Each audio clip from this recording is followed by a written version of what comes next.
Bro, January is over. Now it's February. In January, part of my goals, one of my, resolution for the new year was to read every book I own. Because I was out here buying books because they had cool covers. And I was like, dude, I heard that one's good. And then I would never read them. So in January, I read Confessions of a Mask. What else did I No Country for Old Men, and Kafka on the Shore. The first book I read, Confessions of a Mask, that's by Yukio Mishima. He's a funny guy. He's a funny guy. If you don't know anything about him, go look him up. And what a life he led. But this book is about, I think it's semi-autobiographical, at least. That's from what it seemed to me. It was written pretty early on in his career. I think it's kind of the novel that put him out there, But it's about this young man in it's set at first before World War II because he's like a kid, and then it's during World War II. And he grows up and he realizes that he's gay, and he's freaky. Like, he's actually freaky. Like like it's not like he just likes boys, He's into kind of like very violent stuff. Like he kind of fantasizes a lot about like soldiers dying in really brutal ways. And then he sees this picture in a book, this kind of painting of Saint Sebastian, I believe. And he's kind of impaled by all these arrows, and it like arouses him, So he's into some strange stuff, I think most of us are not into that, right? So that kind of caught my attention. I was like, whoa, this guy got some strange taste, right? And the book continues. It's kind of about him growing up and just kind of like having to deal with this other side, this kind of, because he knows that this isn't like a normal thing, I guess, that everyone else around him is feeling. Like all the other boys at school, they'll make like comments about girls and stuff, and he's always like, yeah, guys, yeah, I really get what's going on with that. But so the novel continues through his life. He's growing up always kind of hiding this aspect of himself from others. And it was just really interesting because it's like the whole time he's kind of, it's called Confessions of a Mask, right? So he has this mask on, he seems like just your average dude.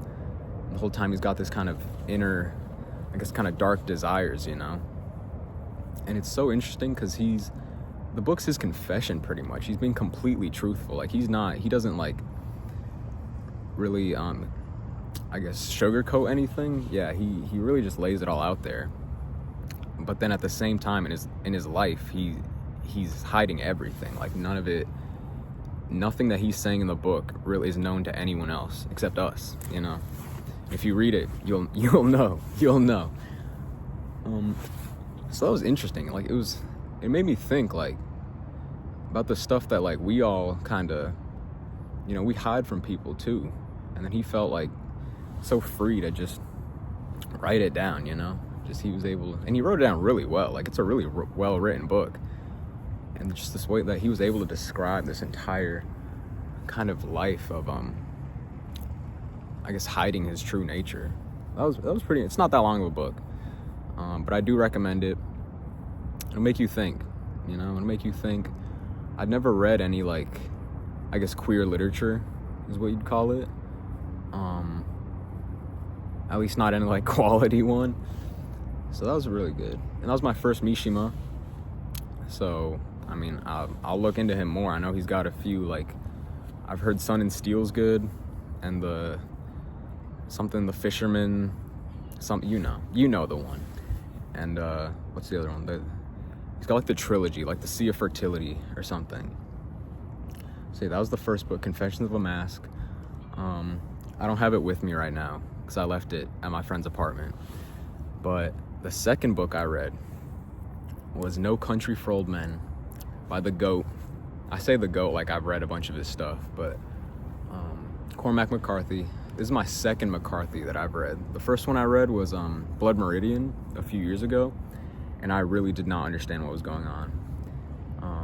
Because he writes weird, like it just looks weird. It's weird to look at, like the lack of punctuation and all that. It's just odd. But this book I found a lot easier to read, and this one was my favorite of the 3 I read in January. So this one, you got a few main characters. You got Sheriff Bell, you got Llewellyn, and you got Anton. And so we follow all 3 of these guys. Llewellyn just finds a bunch of money in the desert, and he's like, oh shoot, like this could change my life, And Anton, that boy's after that money, and Sheriff Bell is after Anton because Anton's killing people like crazy, And if you've seen the movie, I think the movie does a decent job of an adaptation. It's a good movie, but it kind of leaves out a lot of the stuff that I was like, dang. Because, the movie, it's kind of like hype aura, Anton aura moments. But the book was like Sheriff Bell aura moments, Like, at the start of every chapter, there's like, you get his thoughts. He just kind of demonstrates his thoughts on how society's changing and all that. And it made me think about, like boomers, because boomers will, like, romanticize the past and all that. And I'm like, was it that good? Was it really that good? Like, there were, like, less civil rights and stuff back then. Like, was it that good? And that's kind of what McCarthy, I think, explores in this book, too, is how times change and how the country has a really long history of just straight violence. And then Anton shows up, and he's this kind of new violence. He's very, I guess, like, rational. He's hyper rational, I guess, right? Because he's flipping coins. That's just odds, right? He's like, am I gonna kill you or not? Let's flip a coin. And it also made me think a lot about the nature of money. And I think that's another theme that McCarthy was coming at us with, is the nature of money in this, and how money really it corrupts, like, because the whole time Llewellyn gets this money, and he's like, this is going to change my life, like, I've got to make sure I can get this safe. And so he turns into like Rambo, essentially, against Anton. And Anton the whole time is like on a killing spree trying to get to this money. And it's like, for what, bro? Like, why they're sliming everyone out for a bunch of drug money. And then Sheriff Bell, he's not in it for the money, he's an old man, Maybe there's no country for old men. Maybe we should think on that. But yeah, it was really just money. Really, it's like a key component of it, and how it just corrupts our souls. It drives us to violence, to start killing, to just go to we'll go to the ends of the earth for this stuff, bro. Like, if this was me, and I saw the stake, because it's not like he just found the money, like, and it was like wrapped up in like a bow and stuff. There were like dead people and like there were dead people, shots everywhere. It was crazy.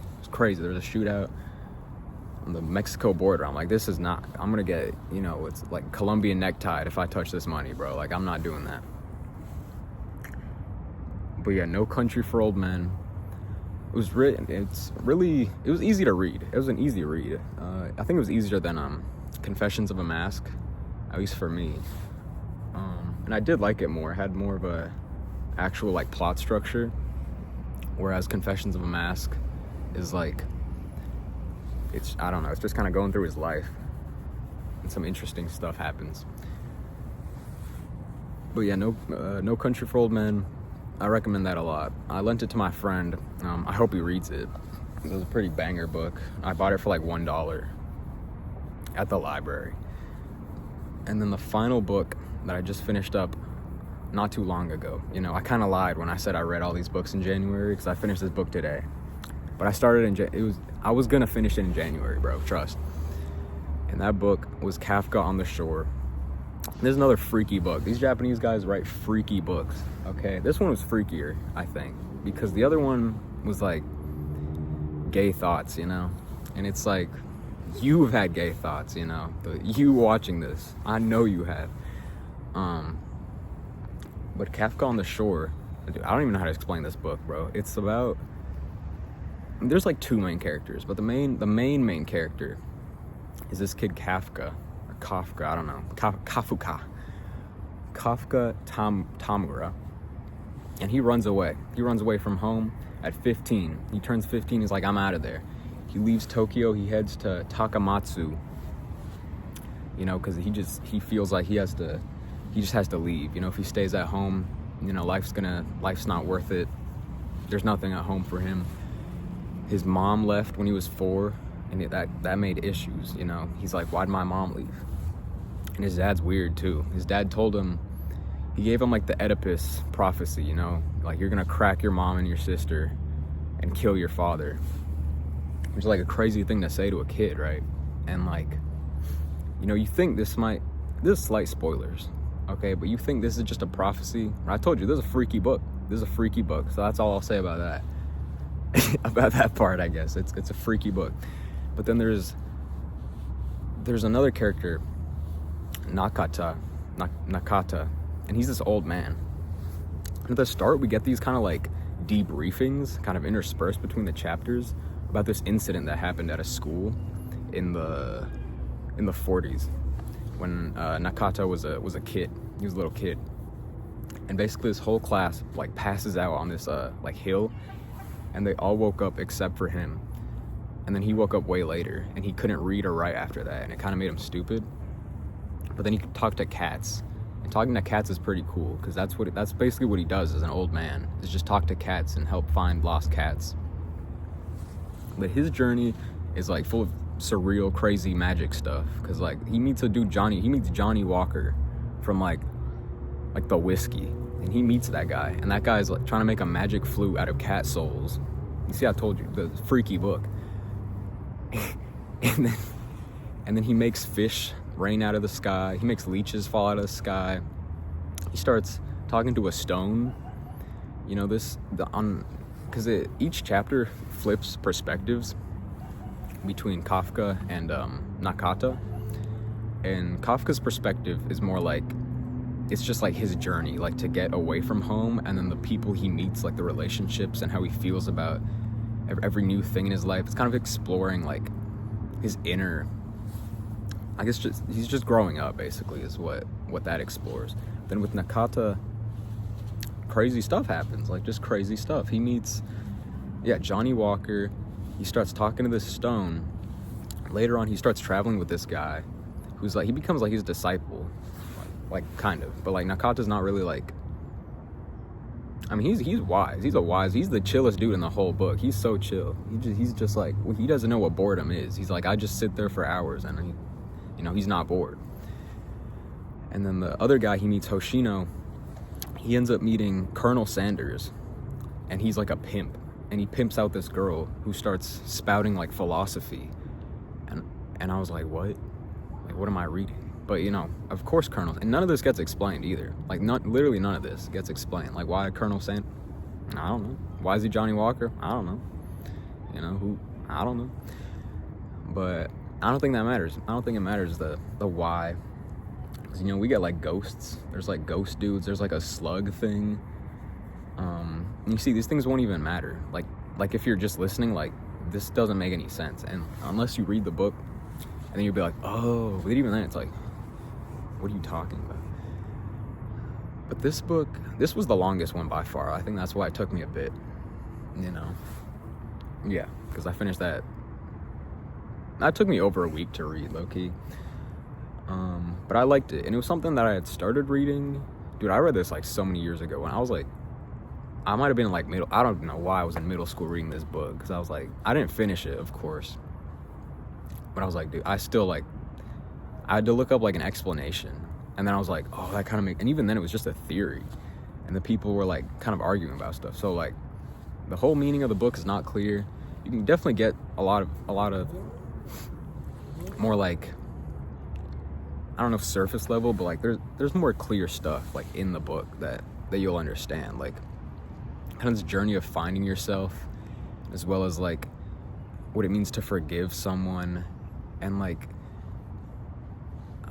living a good life, you know, without really like, I don't know, without playing too much like into the world, you know, like getting too caught up in things. Like Hoshino is the guy that like, he's made like every mistake in life and ends up kind of like at a dead end. And then Nakata literally can't read, and he's like completely content in his life, you know, like he can talk to cats, like that's awesome. And so you see that kind of development, especially with Hoshino and Nakata. it spoke to me, man. It spoke to me. I was like, I could learn from this. I could learn from my boy Nakata. I could be like Hoshino. Near the end, Hoshino, once the journey's all done, he's ready to head back. He's like, I'm gonna light my fire. He says, I'm gonna light my fire. And I was like, dude, maybe I should do that too. Maybe I should do that. Maybe I can talk to cats too. Next video, I'm talking to every cat I see. So yeah, what else is there to say about Kafka on the Shore? Very strange book. Very strange. Like, I think it's kind of hard to recommend, especially if you don't read at all, and then you go into Kafka on the Shore as like your first book. I think I'd be like, I'm never reading again. Like, I wish I was Nakata and could not read. Maybe that's harsh. I think that's harsh, but it's a good book. It was a good. But making sense of it was a little like what? The power system, the magical power system. They didn't explain it, so it's mid off that. But Nakata could probably beat Goku, because he's Nakata-versal. That's what I think, at least. So yeah, those were the 3 books I read. If I had to rank them, they were all very different. But I guess I'd say No Country for Old Men, followed by Kafka on the Shore, and then Confessions of a Mask. But I don't know, I've been ruminating on these books still. I've been thinking about them. I've definitely got to reread them too. Like, some point, I'm not going to do that like soon, because I still have the books I bought and haven't read. But like, maybe in a year from now, a year or two, I'll do the same. I'll just remake this video with these same 3 books, and then we'll see if my thoughts change, and maybe I'll get some more, because I feel like I did get a lot out of this, like, not only just from the books themselves, but like kind of this new practice, because I used to read like crazy, bro. Like, when I was in like middle school, and they did these tests. I don't know if you guys took these tests for like a reading level, dude, and mine, I think the number corresponded to like the grade level, and I was in like 5th grade, and my reading level went from like a 6 to a 13 or something, was like the range. That's like, what is 13th grade, bro? I was like 10 years old. I was like, what?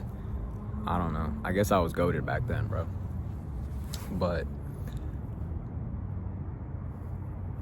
yeah. That was back then, and I used to read so much. I used to read like giant books too. Like, I was reading like, dude, another giant book I have is The Stand, and I have to read that. But I read it like it was nothing, like when I was like 12 years old. So like, I think I did get stupid. I think it's definitely the phone. That's what I noticed, was I got social media at the start of high school, and I became like Nakata, where I couldn't read anymore. I just started reading manga. Maybe I'll probably make a video about manga at some point, because I do still like manga a lot, but I low-key don't really count. I don't know, it counts as reading, I guess, but it's not the same, I don't think. And so yeah, I'm glad that I started reading more. I feel my brain is like working more. Definitely, like, I'm thinking more, who up thinking. And yeah, so today I started Vineland by Thomas Pynchon. I'm jumping straight into it. I'm jumping straight into that. We went from Murakami. I already read like 3 like pretentious guys, I guess. I joined a book club too. So yeah, I'm in this. But I started Vineland because I just saw, or rewatched, I guess, one battle after another. I saw it in 70mm. And dude, there was a green line in the center of the screen for like 20 minutes. It was crazy. It was so funny. It was just like wiggling there. Like in the film, someone took like a crayon and drew a line. But I didn't know it was based off a book until like a few weeks ago. And I was like, what? And so now I'm gonna read it. And so far I'm only like a few chapters into it. Maybe like 30 pages or so. And so far it's very different already. So we'll see. We'll see if I hate the movie, I start preaching about Vineland. and I checked it out from the library. So I guess I already failed the only read books I own, because who cares, bro? No, it's because I left them at my mom's, and I'm not there right now. So yeah, we'll update. That'll be February, and let's see if I should be at least able to read 3 books this month. You know, even though it's a shorter month, I'm feeling like I can do at least 3 again. So yeah, if you have watched this far, I appreciate it. If this video gets 1 view, I'll make another one. I'll make a February one. I'll probably upload whatever I feel like on this channel. Yeah. Peace.